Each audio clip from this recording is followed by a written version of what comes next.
Hello and welcome to Infinity academy.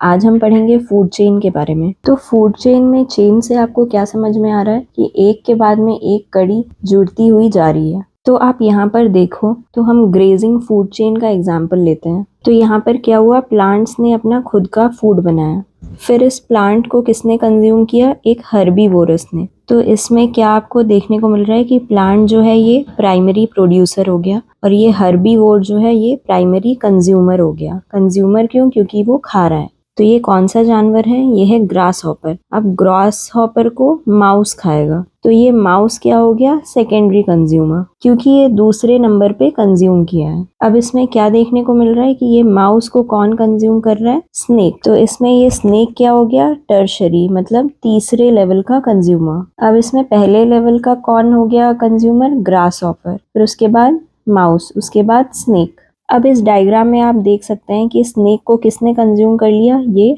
Hoc. तो ये hoc क्या हो गया? Quaternary consumer. तो इस डायग्राम में एक और चीज देखने को मिल रही है कि ये प्लांट को किसने खाया? हर्बीवोरस। अब हर्बीवोरस को कौन खा रहा है? कार्निवोरस। और इस कार्निवोरस को कौन खा रहा है? दूसरा कार्निवोरस। और अब इस कार्निवोरस को किसने खाया? तीसरे कार्निवोरस ने। तो अब यहाँ पर हम एक सीक्वेंस सेट करते हैं कि सीक्वेंस क्या हो जाएगा कि हर्बीवोरस के बाद फर्स्ट कार्निवोरस क्या हो गया? माउस। और माउस के बाद सेकंड कार्निवोरस क्या हो गया? स्नेक। और स्नेक के बाद क्या आ गया? हॉक। तो ये क्या हो गया? Quaternary consumer. तो इस तरीके से आप क्या देख रहे हो कि मटेरियल मास या बायोमास, इसको कौन कंज्यूम कर रहा है? Herbivorous, carnivorous. और प्रोड्यूस कौन कर रहा है? प्लांट्स। और यहाँ पे एनर्जी जो है वो शुरुआत कहाँ से हुई? प्लांट से, जो कि फोटोसिंथेसिस बनाई। और ये जो एनर्जी है ये ट्रांसफर होते होते टॉप लेवल तक चली गई। तो ये जो मैकेनिज्म है ये एक सीक्वेंस में चल रहा है, मतलब एक चेन बनती जा रही है, इसलिए इसको फूड चेन भी बोल देते हैं। अब फूड चेन जो होती है वो दो तरीके की होती है। एक तो ग्रेजिंग वाली तो हमने ऑलरेडी समझ ली, और दूसरी कौन सी होती है? Detritus food chain. ये अभी हम समझेंगे। तो डेट्रिटस फूड चेन में क्या होता है कि कोई भी ऑर्गेनिक मटेरियल या कोई भी डेड मटेरियल, तो ये जो डेड मटेरियल है ये मिट्टी में मिलना शुरू होता है। और वो कैसे होता है? क्योंकि वहाँ पे कहीं ना कोई एक एनिमल इंक्लूडेड है, और इन एनिमल को क्या बोलते हैं? डीकम्पोजर्स, जिसमें अर्थवॉर्म हो जाता है, वुड लॉस हो जाता है।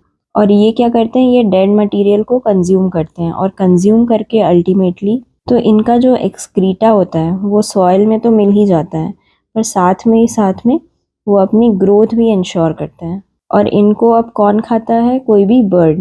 वो जो बर्ड्स होते हैं ना, जो इंसेक्ट्स को खाते हैं, मतलब इंसेक्ट ईटर्स, वो बर्ड इनको खा जाता है। अब इसमें क्या बोलते हैं? डेट्रिटस फूड चेन ये चलती है यहाँ पे।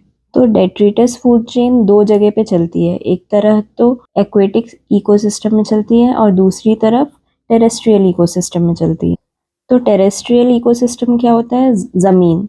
जमीन वाले फूड चेन में डेट्रिटस फूड चेन डोमिनेट करती है। पर आप सोचोगे कि नहीं, इसमें तो ग्रेजिंग वाला फूड चेन ज़्यादा डोमिनेट करता हुआ दिखाई देता है।